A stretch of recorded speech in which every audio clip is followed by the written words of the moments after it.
በሴኔቱ ጉባኤ መጨረሻ ላይ ሚስተር ዌከርን ጨምሮ ሁሉም የሴኔቱ አባላት በአሜሪካ ሹማምንቶች ታሪክ ባልተለመደ ሁኔታ አፍሪካውያን በማዕድናት ሀብታም ሆነው ሳለ እነዚህ ሀብቶቻቸውን ተጠቅመው ባለመበልጸጋቸውና የሕዝቡ ሕይወት ባለመለወጡ ቁጭታቸውን ገልጸዋል።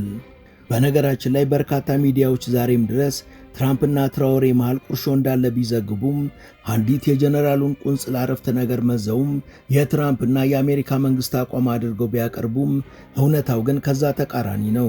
ሙሉ የሴኔቱ ቆይታም ሴኔቱ ከአፍሪካውያን ጎን መሆኑን ያሳየና የጀነራሉን ተአማኝነት ያሳጣ ነበር። ለዚህ ጀነራል ሹመት ደግሞ ተጠያቂ የሚሆነው የሾማቸው የባይደን መንግስት እንጂ ትራምፕ አይደሉም። እስካሁንም ዶናልድ ትራምፕ ስለ ትራኦሬም ሆነ ስለ የትኛውም የአፍሪካ መሪ ስም ጠርተው የተናገሩት ነገር የለም።